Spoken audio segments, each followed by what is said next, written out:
सभी विद्यार्थियों को वंदे मातरम। मैं विकास श्रीवास्तव विक्रमादित्य आईएएस गोरखपुर के यूट्यूब चैनल पर आपका स्वागत करता हूं। तैयारी समीक्षा अधिकारी की प्रश्नों के माध्यम से अपने इस श्रृंखला के तहत मैंने एंशिएंट और मेडिवल हिस्ट्री का लेक्चर दे दिया है। उसमें महत्वपूर्ण प्रश्नों का मैंने विश्लेषण किया है। आज हम लोग आधुनिक भारत के महत्वपूर्ण प्रश्नों को, प्रमुख प्रश्नों को लेते हैं और उसका विश्लेषण करते हैं। मैंने आपको अपने इस तैयारी के तहत यह भी बताया है कि ऐसे विद्यार्थी जो समीक्षा अधिकारी की तैयारी कर रहे हैं और अपने तैयारी को और महत्वपूर्ण धार देना चाहते हैं और तेज देना चाहते हैं और मजबूत बनाना चाहते हैं, उनके लिए लेक्चर महत्वपूर्ण है। प्रश्नों के माध्यम से हर सब्जेक्ट की मैं तैयारी करूंगा। इतिहास इस समय हिस्ट्री चल रहा है, धीरे धीरे सारे विषयों का आपके समक्ष लेक्चर प्रस्तुत किया जाएगा। अगर आप लोगों ने महत्वपूर्ण इंटरेस्ट दिखाया तो इसके लिए क्रैश कोर्स भी हम चलाएंगे ताकि आपकी तैयारी अच्छी से हो जाए। और जिनके पास पैसा नहीं है, धन नहीं है, कोचिंग नहीं कर सकते हैं, उनके लिए ज्यादा सहयोगी साबित हो। सहयोगी तो सबके लिए है, लेकिन जिनके पास नहीं है पैसा, रुपया या कोचिंग नहीं कर सकते हैं, उनके लिए बिना पैसे की तैयारी अच्छी होगी। यही हमारा उद्देश्य है और यही हम कर रहे हैं। आज हम लोग आधुनिक भारत का प्रारंभ करते हैं। हो सकता है 2-3 लेक्चर में यह वीडियो जाए। महत्वपूर्ण प्रश्नों का हम लेंगे और उसका विश्लेषण करेंगे। सबसे पहला प्रश्न है, भारत में ब्रिटिश साम्राज्य का संस्थापक कौन था? पहला जो प्रश्न है वो ये है, भारत में ब्रिटिश साम्राज्य का संस्थापक कौन था? भारत में ब्रिटिश साम्राज्य का संस्थापक कौन था? कौन था मतलब यहां यह है कि कौन सा गवर्नर जनरल था। यहां यह पूछा जा रहा है कि कौन सा गवर्नर जनरल था, यानी वो कौन सा व्यक्ति है जिसको भारत में ब्रिटिश साम्राज्य का संस्थापक माना जाता था। भाई देखिए, अंग्रेजों का तो बहुत ही प्रकार के कथाएं भी थी और अंग्रेजों का ये नारा था कि भूभाग नहीं केवल व्यापार, यानी भारत में उनको कोई भूभाग नहीं चाहिए और केवल व्यापार की ही आवश्यकता है। और तो अंग्रेजों ने यह भी उड़ा दिया कि भारत को बेहोशी के आलम में अंग्रेजों ने जीत लिया, यानी हमारी कोई इच्छा नहीं थी। तो ये सारी कहानियां अलग हैं, लेकिन इसमें प्रश्न में जो ये पूछ रहा है वो ये पूछ रहा है कि भारत में ब्रिटिश साम्राज्य का संस्थापक कौन था, पर्टिकुलर, यानी उद्देश्य के तहत उसने स्थापित किया था। तो सबसे पहला नाम है Warren Hastings. Warren Hastings. Number B Clive. Number C Cornwallis. और नंबर डी विलियम बेंटिक। अब आपको यहां बताना है कि वास्तव में भारत में ब्रिटिश साम्राज्य का संस्थापक इसमें से कौन गवर्नर जनरल था। वॉरेन हेस्टिंग्स, क्लाइव, कार्नवालिस और विलियम बेंटिक। देखिए, भारत में ब्रिटिश साम्राज्य की जो नींव पड़ी वो असल में 1757 के प्लासी के युद्ध में पड़ी। प्लासी के युद्ध में जो ब्रिटिश साम्राज्य सेना का जो नेतृत्व कर रहा था वो क्लाइव कर रहा था। क्लाइव एक सोची समझी रणनीति के तहत प्लासी का युद्ध लड़ रहा था। नवाब सिराजुद्दौला के प्रमुख सेनापतियों मीर जाफर, राय दुर्लभ, जगत सेठ, अमीन, जो सबको वो मिला चुका था अपनी तरफ। मीर जाफर तो युद्ध में अपना सेना लेकर बाहर चला गया। जिस तरह जयचंद की छवि एक गद्दार के रूप में बनी हुई है देश के, उसी तरह मीर जाफर की बनी हुई। मीर जाफर भारत के इतिहास में एक गद्दार की छवि के रूप में जाना जाता है। प्लासी के युद्ध में उसने किसका सहयोग किया? क्लाइव का सहयोग किया। और क्लाइव को के इसी प्लासी के युद्ध में अंग्रेजों के विजय का सबसे बड़ा कारण मीर जाफर ही बना। लेकिन षड्यंत्र चला कौन था? क्लाइव चला था। क्लाइव ने ही सबको मिलाया था अपनी ओर, चाहे वो मीर जाफर हो, चाहे राय दुर्लभ हो, चाहे जगत सेठ हो। तो प्लासी के युद्ध के बाद ही जो बंगाल का नवाब था वो कठपुतली हो गया, कठपुतली नवाब हो गया, अंग्रेजों के कंट्रोल में आ गया। पहली बार भारत में सत्ता का जो सुख है, अंग्रेजों को स्वाद है, वो बंगाल में ही मिला। इसीलिए माना, और वहीं से ब्रिटिश साम्राज्य की नींव पड़ी। इसीलिए कहा जाता है कि जो चाबी डुप्ले दक्षिण की ओर खोज रहा था, यानी जो चाबी डुप्ले दक्षिण भारत में खोज रहा था, उस चाबी को, भारत के साम्राज्य की उस चाबी को क्लाइव ने बंगाल में ढूंढ लिया, इसी प्लासी के युद्ध के बाद। इसीलिए the founder of British umpire was Clive. ठीक है ना, ये उत्तर क्या हो जाएगा? ये हो जाएगा बी, 1 का बी। आइए देखिए, मेरा उद्देश्य हमने बताया कि हम लोग को प्रश्न लेना एक माध्यम है हमारे लिए, ताकि आपको उसके विषय में ज्यादा हम बता सके, एक क्वेश्चन में कई सारे क्वेश्चन बता सके। और ये तरीका इंटेंसिव पढ़ाई का एक बढ़िया तरीका है। ठीक है ना, माने पॉइंट टू पॉइंट पढ़ने का ये तरीका बहुत अच्छा होता है प्रश्न के माध्यम से। हालांकि प्रश्न वो नहीं होते हैं, आपको फैक्ट याद नहीं करवाते हैं, लेकिन प्रश्नों के माध्यम से विश्लेषण अच्छा हो सकता है, वही करवा रहे हैं। नंबर जो दूसरा प्रश्न है वो ये कह रहा है कि अंग्रेजों द्वारा लड़ा गया भारत में सबसे निर्णायक युद्ध कौन था? भारत में अंग्रेजों द्वारा लड़ा गया सबसे निर्णायक युद्ध कौन था? तो इसमें सबसे पहला दिया है बक्सर। नंबर ए बक्सर का युद्ध, नंबर बी प्लासी का युद्ध, नंबर सी वांडीवास का युद्ध, वांडीवास का युद्ध, और नंबर डी जो है वो है वेदरा का युद्ध। अंग्रेजों द्वारा भारत में लड़ा गया ये लगभग सभी युद्ध महत्वपूर्ण है, चाहे वो बक्सर का युद्ध हो, चाहे वो प्लासी का युद्ध हो, चाहे वांडीवास का युद्ध हो, चाहे वेदरा का। बक्सर के युद्ध में हेक्टर मुन्नो ने 3 संयुक्त सेनाओं को पूरी तरीके से हराया। प्लासी के युद्ध में क्लाइव ने बंगाल के नवाब सिराजुद्दौला को पराजित किया।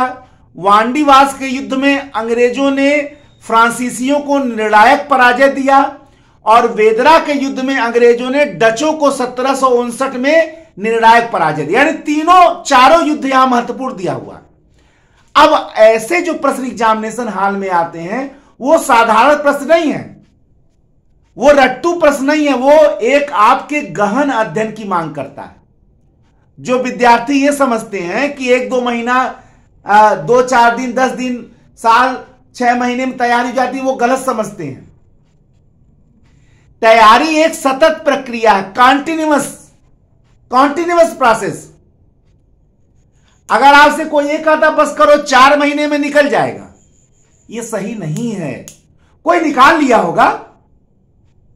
धरती पर करोड़ों लोग हैं, अपवाद घटते रहते हैं, लेकिन वो अपवाद एक सामान्य एग्जाम्पल नहीं हो गया कि सबके पर लागू होता है। परिश्रम का कोई विकल्प नहीं है। सिविल सेवा की परीक्षा में चाहे वो समीक्षा अधिकारी हो, चाहे वो लोअर सबऑर्डिनेट हो, चाहे वो पीसीएस हो, चाहे वो आईएएस हो, इन सब में परिश्रम का कोई विकल्प नहीं है। परिश्रम का बस एक ही विकल्प है, वह भी परिश्रम ही है। जिस दिन इस फार्मूला को आप अपनाएंगे उस दिन आपको कभी भी एग्जामिनेशन हॉल में मायूस नहीं होना पड़ेगा, और ना ही रिजल्ट देखते समय मायूस होना पड़ेगा। आइए आगे बढ़ा जाए। तो इसका उत्तर क्या होगा? देखिए, इसका उत्तर होगा बक्सर का युद्ध। क्या होगा? बक्सर का युद्ध जो 22 अक्टूबर 1764 को हुआ था। एक तरफ ब्रिटिश सेना का नेतृत्व कर रहा था हेक्टर मुनरो, कैप्टन मुनरो। दूसरी ओर एक तरफ बंगाल के नवाब मीर कासिम, अवध के नवाब शुजाउद्दौला और मुगल सम्राट शाह आलम द्वितीय की सेनाएं थी। तीनों की संयुक्त सेनाएं थी, और एक और हेक्टर मुन्नो था। और हेक्टर मुन्नो ने अपने रणनीतिक युद्ध के माध्यम से तीनों की संयुक्त सेनाओं को परास्त कर दिया। अगर यहां यह भी देखा जाए तो प्लासी का युद्ध से ज्यादा निर्णायक युद्ध रहा। क्यों? क्योंकि प्लासी का युद्ध अंग्रेजों के कुटिल रणनीति का विजय था, अंग्रेजों के षड्यंत्र का विजय था, अंग्रेजों के फूट डालो और राज करो का विजय था। लेकिन बक्सर का युद्ध जो है अंग्रेजों का सैनिक विजय था।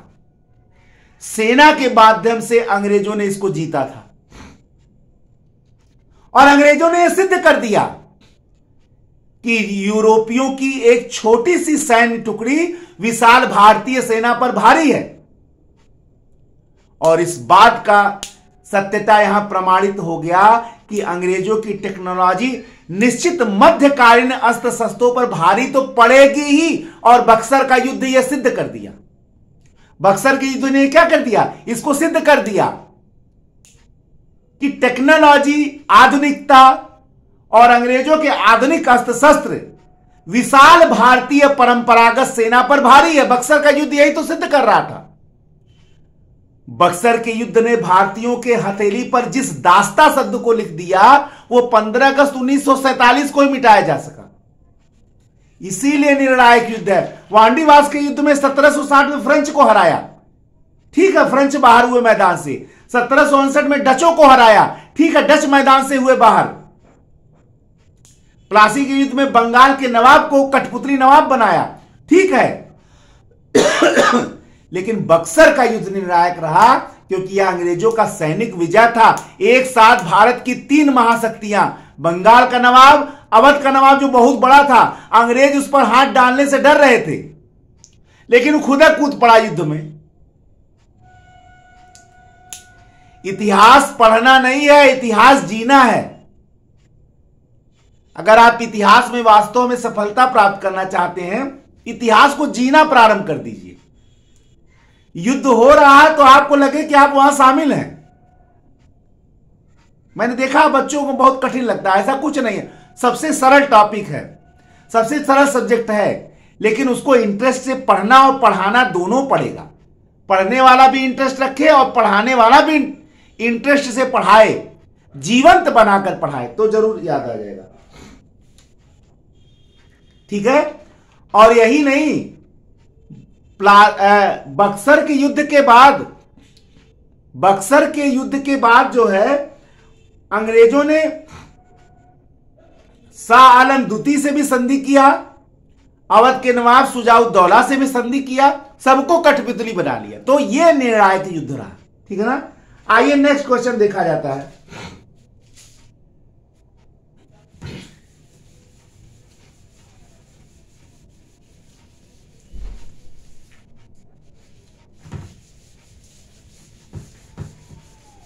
अगला क्वेश्चन है कि निम्न में से किसने अंग्रेजों को दीवानी प्रदान किया था।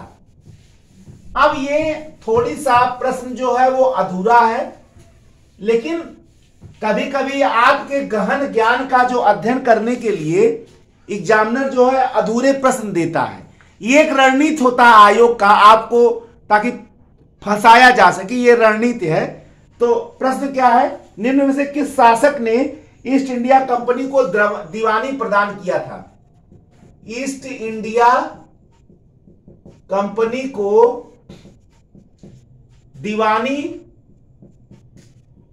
प्रदान किया था। निम्न में से किस शासक ने ईस्ट इंडिया कंपनी को दीवानी प्रदान किया था, ठीक है ना। अब जरा यहां देखा जाए, दीवानी माने सिविल मामले, राजस्व वसूलने का जो अधिकार होता है, और निजामत का मतलब होता है प्रशासन, कानून व्यवस्था। ये दोनों उस समय लिए जाते थे। तो यहां यह बता रहा है कि दीवानी प्रदान किसने किया था, किस शासक ने।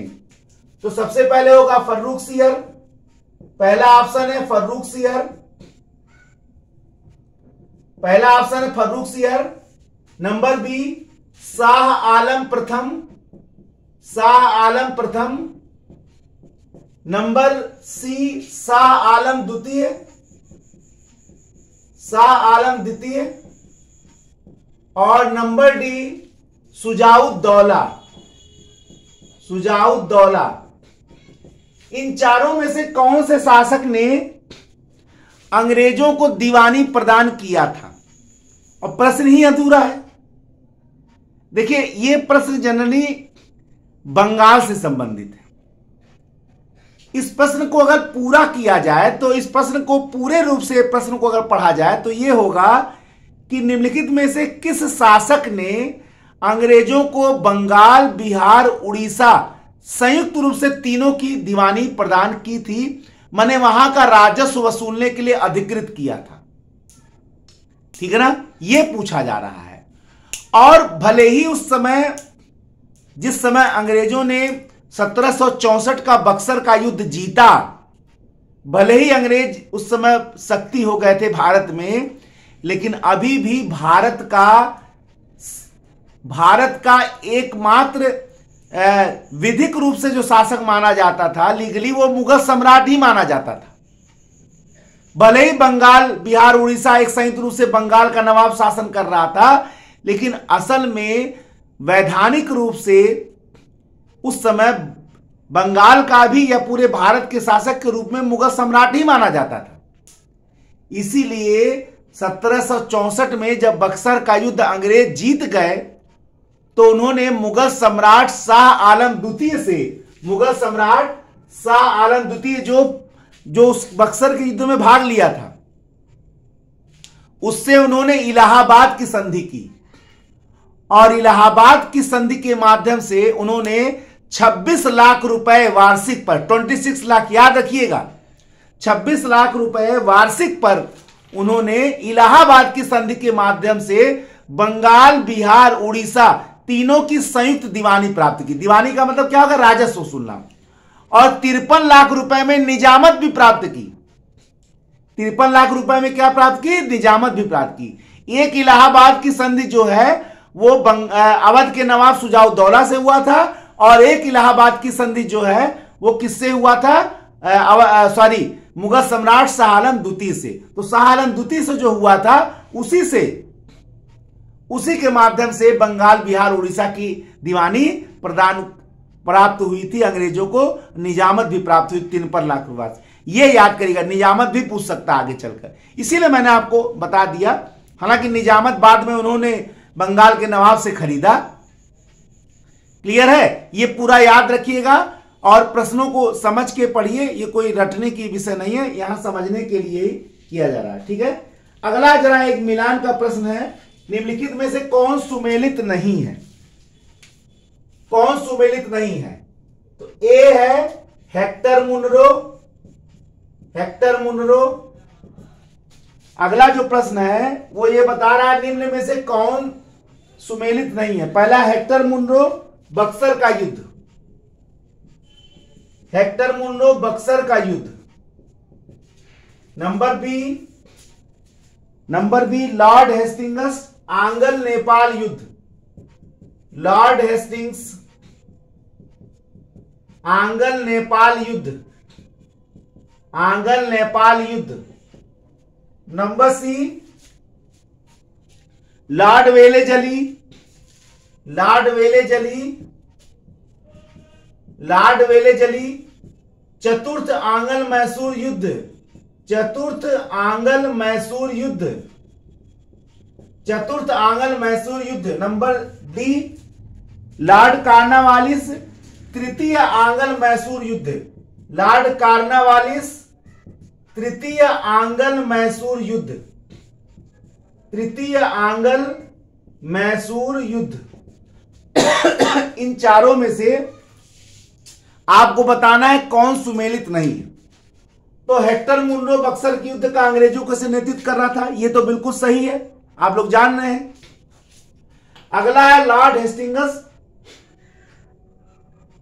लॉर्ड हेस्टिंग्स आंगल नेपाल युद्ध में जो 1814 से 16 के बीच में आंगल नेपाल युद्ध हुआ था, उस समय भारत का गवर्नर जनरल जो था वो कौन था? लॉर्ड हेस्टिंग्स था। और यही सुगौली की एक संधि हुई थी 1816 में। इस सुगौली के संधि के माध्यम से आंगल नेपाल युद्ध बंद हुआ था। यह भी याद रखिएगा कि सुगौली की संधि से कौन सा युद्ध बंद हुआ था, या सुगौली की संधि किस युद्ध के दौरान हुआ था? तो आंगल नेपाल युद्ध। इसके बाद लॉर्ड वेलेजली, चतुर्थ आंगल मैसूर युद्ध। ये वही चतुर्थ आंगल मैसूर युद्ध है जिसमें 1799 में मैसूर का टीपू सुल्तान जो है वो वीर गति को या प्राप्त हुआ था या मारा गया था, ये उसी के दौरान उसको मृत्यु हुई थी 1799 में, चतुर्थ आंग्ल मैसूरी। तो उस समय कौन था? वेले जली था, लॉर्ड वेले जली। अब आइए कार्नवालिस। कार्नवालिस जो है यहां तृतीय आंग्ल मराठा युद्ध, तृतीय आंग्ल मराठा युद्ध, ठीक है ना। कार्नवालिस तृतीय आंग्ल मराठा, यही गलत है क्योंकि तृतीय आंग्ल मराठा युद्ध में कार्नवालिस नहीं था। तृतीय आंग्ल मराठा युद्ध में, वो तृतीय आंग्ल मैसूर युद्ध में था। तृतीय आंग्ल मराठा युद्ध में कौन था? लॉर्ड हेस्टिंग्स था। अगर एग्जाम में आ जाए एक प्रश्न, जरा यहां और समझिए, जरा कठिन प्रश्न आपको बता रहे हैं। अगर यहां एक प्रश्न यह आ जाए कि निम्न में से किस गवर्नर जनरल ने या किस वायसराय ने मराठों को निर्णायक रूप से पराजित किया था, मराठों को अंतिम रूप से पराजित किया था, तो उत्तर होगा लॉर्ड हेस्टिंगस।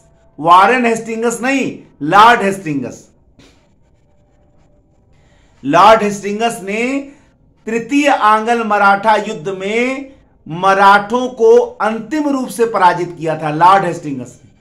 ये अगर, और एक बात और है, इसी के बाद अंग्रेजों का एक स्टेटमेंट आता है, अब पूरब का साम्राज्य हमारे पैरों के नीचे है, अब पूरब का साम्राज्य हमारे पैरों के नीचे है। आंग्ल मराठा युद्ध जो तीसरा था वो भारत के इतिहास का एक निर्णायक युद्ध था, क्योंकि अंग्रेजों ने भारत की सत्ता मुगलों से नहीं ली थी, अंग्रेजों ने भारत की सत्ता मराठों से ली थी। उस समय भारत की प्रथम सैन्य शक्ति जो मराठे थे, मुगल नहीं थे।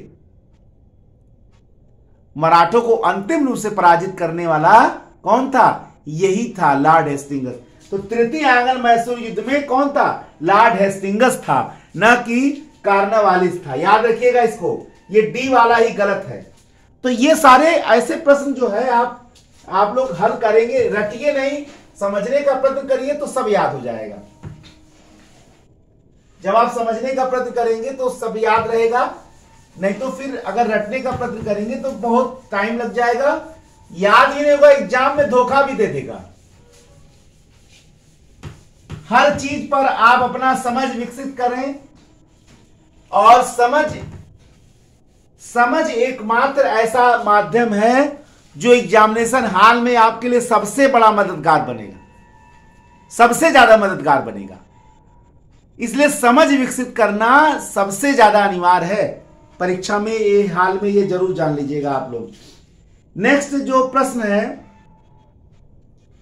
कलकत्ता से दिल्ली राजधानी, निम्न में से किस गवर्नर जनरल ने भारत में दास प्रथा को समाप्त किया था? निम्न में से किस गवर्नर जनरल ने भारत में दास प्रथा को समाप्त किया था? निम्न में से किस गवर्नर जनरल ने भारत में दास प्रथा को समाप्त किया था? तो number A Dalhousie, number B Minto, number C Ellenborough, और नंबर डी कार्नवालिस। इनमें से किस गवर्नर जनरल ने भारत में दास प्रथा का अंत किया था, दास प्रथा को समाप्त किया था, स्लेवरी सिस्टम को, गुलामी प्रथा को? तो उत्तर होगा लॉर्ड एलन बरो। एलन बरो ने 1843 के एक्ट 5 से 1843, एलन बरो ने 1843 के 1843 के एक्ट 5 से भारत में दास प्रथा को क्या कर दिया गया? समाप्त कर दिया गया। यही कारण है दास प्रथा, हालांकि प्रारंभ तो पहले से ही हो गया था, लेकिन एक विशेष कानून बनाकर 1843 के एक्ट 5 से एलन बरो ने भारत में स्लेवरी सिस्टम को, यानी गुलामी प्रथा को या दास प्रथा को क्या कर दिया? अंत कर दिया। याद रखिए, बहुत इंपॉर्टेंट ये प्रश्न है। अगला जो प्रश्न है वो ये कह रहा है कि किसके काल में भारत की राजधानी, नंबर 6, किसके काल में भारत की राजधानी कलकत्ता से से दिल्ली कर दी गई। किसके काल में, सब नहीं पूछ रहा, ये पूछ रहा है किस गवर्नर जनरल के काल में भारत में राजधानी कलकत्ता से दिल्ली कर दी गई। Number A Curzon, number B Hardinge, number C Chelmsford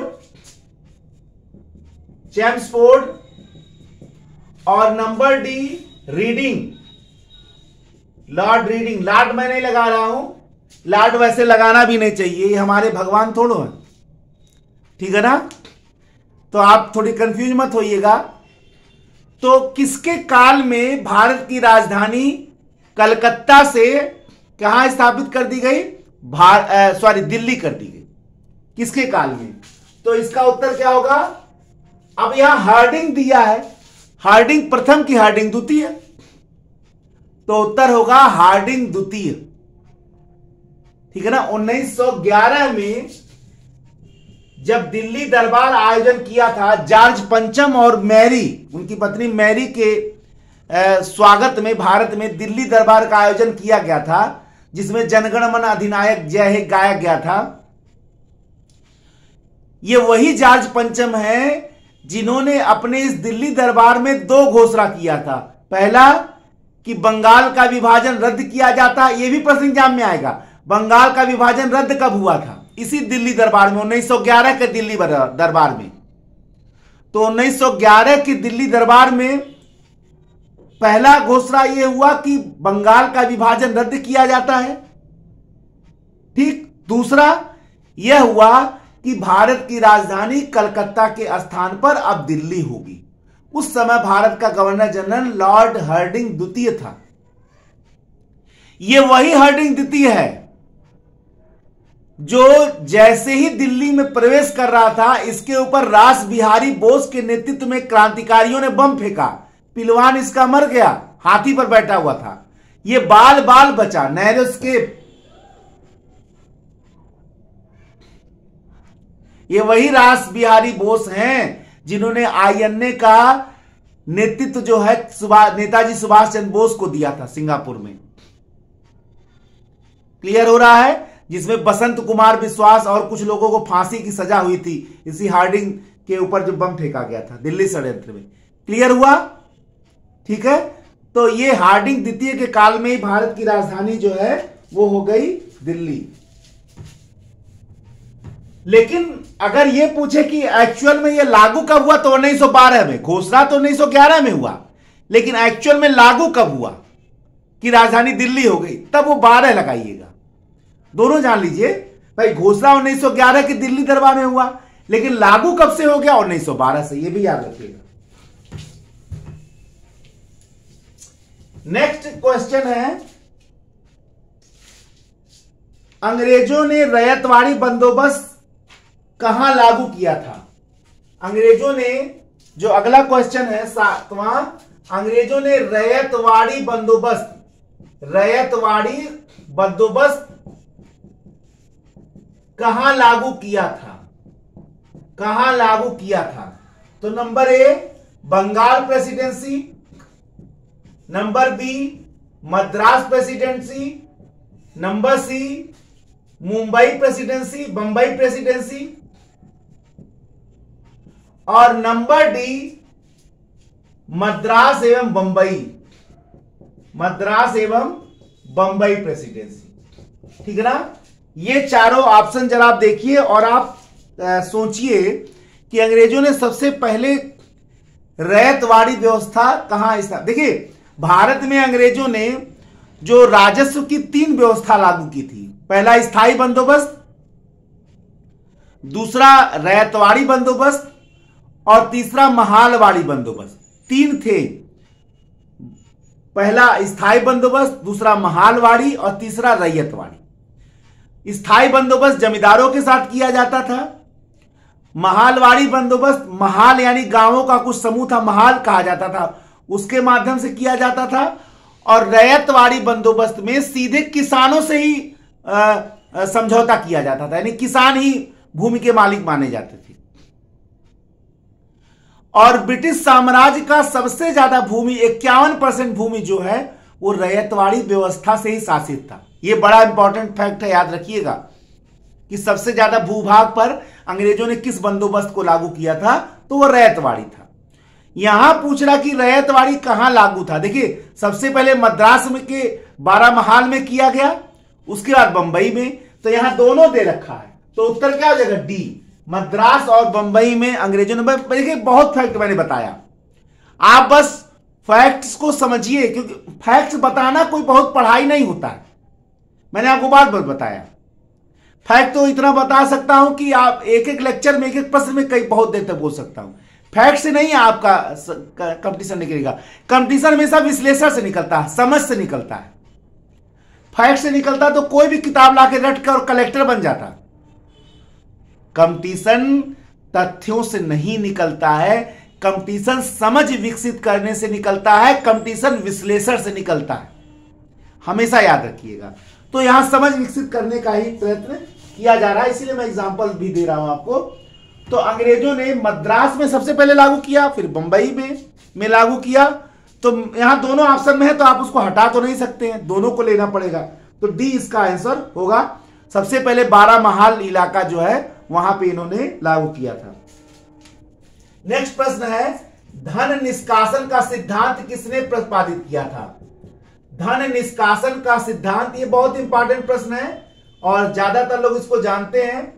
तो इसका उत्तर हो जाएगा दादा भाई नेरोजी।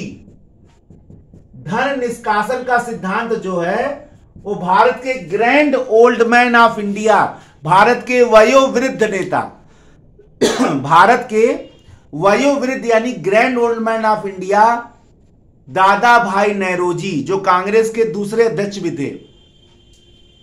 पहले अध्यक्ष WC बनर्जी और दूसरे दादा भाई नेरोजी। ये वही दादा भाई नेरोजी हैं जिन्होंने अपने किताब इंग्लैंड डेप्ट टू इंडिया, ध्यान से सुनिए, इंग्लैंड डेप्ट to India, poverty in and in un British rule in India और बहुत सारे तमाम पत्र लेखों के माध्यम से, किताबों के माध्यम से उन्होंने यह सिद्ध किया कि अंग्रेज भारत का धन ढो ढोकर कहां ले जा रहे हैं, ब्रिटेन। ठीक है ना? इसी को कहा गया धन का निष्कासन सिद्धांत, ड्रेन ऑफ वेल्थ। और ड्रेन ऑफ वेल्थ की थ्योरी सबसे पहले, याद रखिएगा, सबसे पहले दादा भाई नेरोजी ने अपने लेख इंग्लैंड डेप्ट टू इंडिया में, इंग्लैंड डेप्ट टू इंडिया में सबसे पहले दिया था। यह भी प्रश्न एग्जाम में आ सकता, आया भी है कि सबसे पहले किसमें, poverty and on British rule in India, इसमें नहीं, इंग्लैंड डेप्ट टू इंडिया में सबसे पहले दिया था, याद रखिएगा। नेक्स्ट प्रश्न आ रहा है, किस विचारक ने यह स्वीकार किया था कि भारत में ब्रिटिश साम्राज्य की जो आर्थिक नीति है वो घिनौनी है। यहां घिनौनी शब्द जब आप याद रखेंगे तो वो वही से एग्जाम में आपको ये प्रश्न समझ में आएगा। किसने ये सिद्ध किया, किस विचारक ने यह बताया था कि भारत में अंग्रेजों की आर्थिक नीति घिनौनी है? तो इसमें सबसे पहला ऑप्शन है दादा भाई नेरोजी, नंबर बी ऑप्शन है तिलक, नंबर सी ऑप्शन है कार्ल मार्क्स या मार्क्स, और नंबर टी है रमेश चंद्र दत्त, रमेश चंद्र दत्त। इसमें से बताना है कि किसने यह बताया था भारत में अंग्रेजों की जो आर्थिक नीति है, इकोनॉमिक पॉलिसी है, वो घिनौनी है। तो इसका उत्तर होगा जर्मन विचारक कार्ल मार्क्स। कार्ल मार्क्स ने भारत, जिस तरह शोषण अंग्रेज कर रहे थे भारत का, उन्होंने बड़ा विचार, ये वही कार्ल मार्क्स हैं जो आर्थिक सामाजिक विचारधारा मार्क्सवाद के जनक माने जाते हैं। ये वही कार्ल मार्क्स हैं जिसके विचार का इतना ज्यादा प्रभाव था कि 1917 में रूस की क्रांति हुई लेनिन के नेतृत्व में, और 1949 में चीन की क्रांति हुई, 1949 में माओ से जडांग के नेतृत्व में हुआ। ये 1949 में जो कम्युनिज्म जो चाइना में आया, और जो समाजवादी राज्य की स्थापना पहली बार 1917 में रूसी क्रांति के कारण हुआ, लेनिन के नेतृत्व में 1917 में, उसके पीछे भी कार्ल मार्क्स था। कार्ल मार्क्स दुनिया का पहला ऐसा विचारक था जिसने पूंजीपतियों को मजदूरों और किसानों के बारे में वस्तुगत रूप से सोचने के लिए मजबूर किया। यह कार्ल मार्क्स ही था, जर्मन दार्शनिक, जर्मन थिंकर, जर्मन विचारक, जिसने पहली बार लेबर क्लास के लिए सोचने का, निचली तबकों के सोचने के लिए पूंजीपतियों को मजबूर किया, कानून बनाने के लिए मजबूर किया और बनाए भी लोग। ठीक है, तो ये हो गया, इसका उत्तर हो जाएगा कार्ल मार्क्स। ब्रिटिश साम्राज्य में अवध का विलय कब हुआ था? ब्रिटिश साम्राज्य में अवध का विलय किस समय हुआ था? अवध का विलय तो 1853, option A 1853, option B 1854, option C 1859 और ऑप्शन डी 1856। 1856, तो उत्तर होगा 1856 में। 1856 में डलहौजी ने अवध के अंतिम नवाब वाजिद अली शाह को गद्दी से उतार दिया और अवध को ब्रिटिश साम्राज्य में मिला लिया। लेकिन एक बात यहां जानने वाली है कि इसके पहले उसने डॉक्ट्रिन ऑफ लैप्स की थ्योरी गोद निषेध अधिनियम के तहत लगाया था। जिनके पास बच्चा नहीं था गोद लेने के लिए मना कर दिया। सतारा, जैतपुर, संबलपुर, बाघाट, तमाम राज्यों को उसने डॉक्ट्रिन ऑफ लैप्स के तहत गोद निषेध अधिनियम को लागू करके मिलाया। लेकिन अवध के साथ ऐसा नहीं था। अवध को मिलाने के लिए गोद निषेध अधिनियम वहां लागू नहीं हो रहा था, क्योंकि उनके पास बच्चे थे वाजिद अली शाह के, बिरजिस कादिर। तो वहां पर उसने क्या षड्यंत्र लगाया? कुशासन का आरोप। यह प्रश्न आता है कि डलहौजी ने किसको कुशासन के आधार पर ब्रिटिश साम्राज्य में विलय किया? तो उत्तर क्या हो जाएगा? यहां अवध माने आज का जो अवध है, अवध साम्राज्य जो फैजाबाद और लखनऊ वाला इलाका है, उस समय उसकी राजधानी लखनऊ हो गई थी।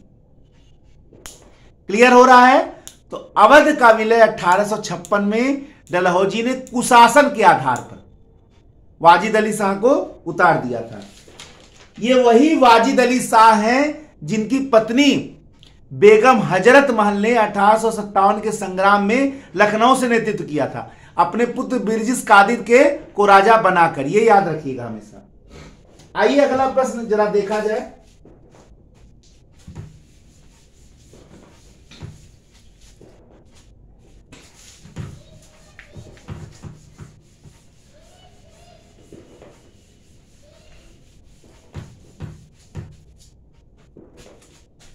अगला प्रश्न है, जरा मिलान करना है, निम्नलिखित में से कौन सही सुमेलित नहीं है? निम्न में से कौन सही सुमेलित नहीं है? ठीक है ना। नंबर ए, स्थानीय स्वशासन। स्थानीय स्वशासन, लोकल सेल्फ गवर्नमेंट। इसके सामने दिया है लॉर्ड लीटन, यानी लीटन। नंबर बी है सहायक संधि। सहायक संधि के आगे है वेलेजली। नंबर सी, राज्य अपहरण नीति,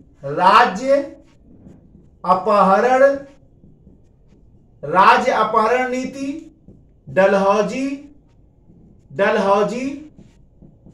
और नंबर डी जो है ऑप्शन है वो है स्थायी बंदोबस्त के सामने दिया है कार्नवालिस।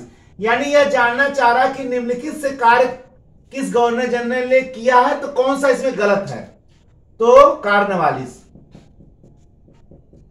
अब देखिए 18 जो स्थायी बंदोबस्त लागू हुआ था, उस स्थायी बंदोबस्त को लागू करने वाला कार्नवालिस था, तो डी तो सही है। राज्य अपहरण नीति यानी डॉक्ट्रिन ऑफ लैप्स, व्यापकता का सिद्धांत, यह भी डलहौजी ने लागू किया था, यह भी सही है। सहायक संधि वेलेजली का था ही, तो बच क्या रहा है? स्थानीय स्वशासन, वास्तव में भारत में स्थानीय स्वशासन का जो जनक है, स्थानीय स्वशासन का फादर यानी पिता है, वो लॉर्ड रिपन को कहा जाता है। भारत में 1882 में 1882 में लॉर्ड रिपन ने ही स्थानीय स्वशासन की स्थापना की थी। लोकल सेल्फ गवर्नमेंट, स्थानीय स्वशासन, वही नगर निकाय, पंचायती राज, ये स्थापित करने वाला कौन था? स्थानीय स्वशासन, जिसको आप आज पंचायती राज और नगर निकाय बोलते हैं, वो स्थानीय स्वशासन पहली बार स्थापित करने वाला जो पूर्ण रूप से भारत में, वो कौन था? लॉर्ड रिपन था। ये वही लॉर्ड रिपन है जिसको भारत का उद्धारक भी कहा जाता है। ये वही लॉर्ड रिपन है जिसके काल में इल्बर्ट बिल विवाद भी पैदा हुआ था। तो ये बहुत सारे, अब बहुत ज्यादा विस्तार से बताने में बहुत ज्यादा समय लग जाएगा, तो भी समय लग ही जा रहा है क्योंकि विश्लेषण ज्यादा हो जा रहा है, ठीक है ना। तो ये याद रखिएगा, लोकल सेल्फ गवर्नमेंट जो है वो डलहौजी, ये ए वाला जो है वही गलत हो जाएगा, वो लीटन नहीं है बल्कि रिपन है, ठीक है ना। आइए नेक्स्ट क्वेश्चन जरा देखा जाए।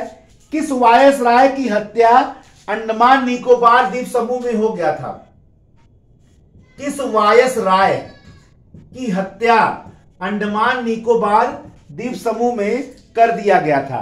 Karjan, number A Curzon, number B Clive, number C Mayo और नंबर डी मिंटो, ठीक है ना। 1872 में मेयो का, लॉर्ड मेयो का अंडमान निकोबार द्वीप समूह में एक पठान यानी अफगान ने उनकी हत्या कर दी थी, शेर अली ने, ठीक है ना। तो एक अफगान ने उनकी हत्या कर दी थी। ये भारत के पहले गवर्नर जनरल थे जिनकी हत्या उनके कार्यकाल के दौरान की गई थी। किसका? मेयो का। मेयो का, ये वही मेयो है जिसके काल में 1872 में भारत में प्रथम जनगणना होती, याद रखिएगा। 1872 में भारत में प्रथम सेंसस यानी जनगणना जो है वो किसके काल में हुई थी? लॉर्ड मेयो के काल में। ये बहुत इंपॉर्टेंट है। और 1872 में ही शेर अली ने अंडमान निकोबार द्वीप समूह में इनकी हत्या कर दी थी। नेक्स्ट पर जरा देखा जाए, प्राचीन स्मारक अधिनियम, भारत में जो हमारे पुरातत्व हैं, जो विरासत है, उनको सुरक्षा के लिए किसके काल में प्राचीन स्मारक संरक्षण अधिनियम, प्राचीन स्मारक संरक्षण अधिनियम, प्राचीन स्मारक संरक्षण अधिनियम जो है वो किस गवर्नर जनरल के काल में भारत में लाया गया? तो सबसे पहले है Minto, number B Linlithgow, number C Curzon, number D Willington. किसके काल में भारत में प्राचीन स्मारक संरक्षण अधिनियम आया था? तो उत्तर होगा करजन। और इसका पूरा है प्राचीन स्मारक संरक्षण अधिनियम 1904। प्राचीन स्मारक संरक्षण अधिनियम 1904 भारत में पहली बार भारत के जो विरासत हैं, मोन्यूमेंट्स हैं, उनकी सुरक्षा का दायित्व सरकार ने प्राचीन स्मारक संरक्षण अधिनियम के माध्यम से लिया। 50,000 पाउंड इसके लिए रखा भी गया। पहली बार भारतीय विरासत की सुरक्षा का कार्य, ये वही करजन है जिसने भारतीय पुरातत्व सर्वेक्षण विभाग का केंद्रीकरण किया और जॉन मार्शल को उसका पुरातत्व निर्देशक बनाया। ये वही जॉन मार्शल हैं जिनके नेतृत्व में हड़प्पा और मोहनजोदड़ो की खुदाई हुई थी। भले ही हड़प्पा की खुदाई जो है वो राय बहादुर दयाराम साहनी ने किया, मोहनजोदड़ो का राखलदास बनर्जी ने किया, लेकिन पुरातत्व निर्देशक जॉन मार्शल ही तो थे। क्लियर है? तो ये सब देखिए, एक प्रश्न से बहुत सारे प्रश्न हैं। थोड़ी लेक्चर लंबा ना हो तो हम थोड़ी सा रोकते हैं अपने आप को, ठीक है ना। तो बहुत ज्यादा लंबा हो जाएगा, वैसे भी बहुत ज्यादा लंबा हो ही जाता है, क्योंकि कुछ ही प्रश्न लेने में भी बहुत ज्यादा व्याख्या हो जाता है। क्योंकि मैंने बताया ना कि प्रश्नों को गिनाना, प्रश्न उत्तर बताना ये हमारा उद्देश्य नहीं है, विश्लेषण करना उद्देश्य है। एक प्रश्न भी अगर आपके दिमाग में समझ में आ जाए तो सफल हो जाएगा हमारा काम, यही हमारा उद्देश्य है और बहुत ज्यादा उद्देश्य नहीं है। क्वेश्चन गिनाना बहुत बड़ी बात नहीं है, क्वेश्चन तो हजारों मौजूद हैं, लेक्चर यूट्यूब पे हजारों लाखों मौजूद हैं, हमारा प्रश्न गिनाना उद्देश्य नहीं। फिर हमारा मतलब क्या है यहाँ पे? हमारा उद्देश्य यहाँ विश्लेषण करना है, आपका समझ बनाना है, कॉन्सेप्ट क्लियर करना है उस विषय पर, बस वही मैं कर रहा हूं। फूट डालो और राज करो की रणनीति, फूट डालो और राज करो, बहुत अच्छा प्रश्न है कि रणनीति भारत में किस गवर्नर जनरल ने चलाई थी? Number A Curzon, number B Minto, number C Dalhousie, number D Wellesley. अब ये प्रश्न जो है बहुत फंसाने वाला है और आयोग ने इस प्रश्न को बहुत ही मतलब अधूरा पूछा है। अब प्रश्न ये कह रहा कि भारत में डिवाइड एंड रूल की रणनीति जो है किस गवर्नर जनरल ने लागू की? अब भारत में अंग्रेज डिवाइड एंड रूल तो अपने प्रारंभ से ही चला रहे थे, तो पहला इसमें गवर्नर जनरल तो कोई दे नहीं रखा है, तो कौन सा उत्तर होगा?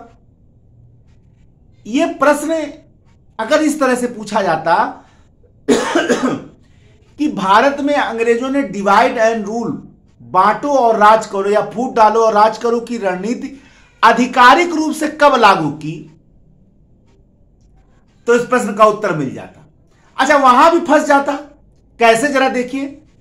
कर्जन ने बंगाल का विभाजन किया था 1905 में, क्योंकि वो चाहता था पूर्वी बंगाल मुस्लिम बाहुल का इलाका हो जाए, और जो पश्चिम बंगाल जो आज हमारे पास है, पूर्वी बंगाल तो बांग्लादेश बन ही गया, पश्चिम बंगाल हमारे पास है। पश्चिम बंगाल जो हिंदू बाहुल इलाका है, वो पश्चिम बंगाल, उसकी राजधानी कलकत्ता रहे और उसकी राजधानी क्या हो जाए? ढाका हो जाए। ये अंग्रेजों का सोच था। यानी हिंदू मुस्लिम बाहुल को वो अपने अपने क्षेत्र में बहुसंख्यक बनाकर अल्पसंख्यक अन्य बाहुल को एक क्षेत्र में बनाना चाह रहे थे। डिवाइड एंड रूल वहां भी प्रयोग किया, लेकिन डिवाइड एंड रूल को रणनीतिक रूप में, कानूनी रूप में, एक्ट के रूप में पहली बार जो प्रयोग किया था वो मिंटो ने किया था। ये वही मिंटो है जिसने 1909 के अधिनियम में पृथक निर्वाचक मंडल, सांप्रदायिक निर्वाचक मंडल की स्थापना की थी। ये वही सांप्रदायिक निर्वाचक मंडल है जिसमें मुस्लिमों को, मुस्लिम प्रतिनिधियों को चुनने का अधिकार दिया गया था। यानी पृथक निर्वाचक मंडल के तहत मुसलमान अपने प्रतिनिधि अलग से चुन सकते हैं। यानी एक ही देश में हिंदुस्तान और पाकिस्तान बना दिया गया था, ठीक है ना। पृथक निर्वाचक मंडल जो 1909 के अधिनियम में लागू हुआ था, उसको लागू करने वाला मिंटो ही था। यही कारण है डॉक्टर राजेंद्र प्रसाद ने अपने ग्रंथ इंडिया डिवाइडेड में यह लिखा है कि भारत का, पाकिस्तान का निर्माता ना ही मोहम्मद इकबाल है, ना ही जिन्ना है, बल्कि लॉर्ड मिंटो है। बल्कि लॉर्ड मिंटो, ये उनका इस प्रसिद्ध स्टेटमेंट है, याद रखिएगा। ना ही मोहम्मद इकबाल, ना ही जिन्ना, बल्कि लॉर्ड मिंटो है। क्योंकि मिंटो ने जिस पृथक निर्वाचन प्रणाली को लागू किया, जिसमें मुसलमान अपने मुस्लिम प्रतिनिधि चुन सकते हैं, हिंदू बाहर अपना, माने उसके बाहर हिंदू अपना प्रतिनिधि चुनेंगे और पृथक निर्वाचन मंडल में मुसलमान अपने प्रतिनिधि, यानी एक ही जिले में हिंदुस्तान पाकिस्तान दोनों हो गया। हिंदुओं का प्रतिनिधि हिंदू करेगा, मुसलमानों का प्रतिनिधि मुसलमान करेगा।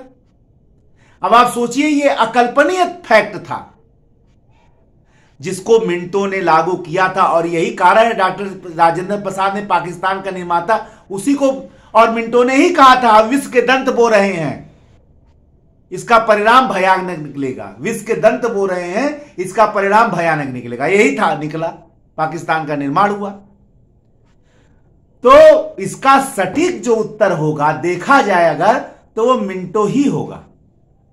कर्जन भी सही हो सकता है, लेकिन मिंटो ही सही होगा, क्योंकि आधिकारिक रूप से या कानूनी रूप से पहली बार पृथक निर्वाचन मंडल ही पहला प्रयोग था। कर्जन वाला भी हो सकता है, लेकिन मेन जो है वो सटीक उत्तर यही लग रहा है, निकटतम उत्तर जो है वो मिंटो ही लग रहा है।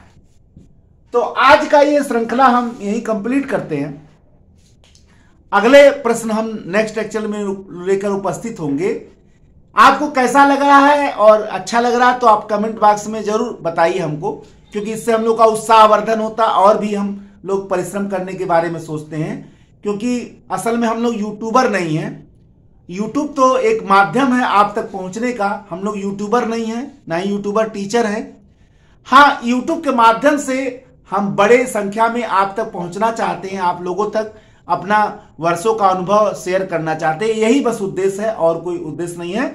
इसलिए आप लोग जब बताएंगे कि हम लोग को ये चाहिएगा और आप लोग पूरे श्रद्धा के साथ देखेंगे इसको, तो और ज्यादा मेहनत हम लोग करेंगे और इसमें कोई दो राय नहीं है। ठीक ना? एक नए लेक्चर के साथ मैं विकास श्रीवास्तव पुनः उपस्थित होऊंगा। तब तक के लिए जय हिंद, जय भारत, वंदे मातरम, धन्यवाद।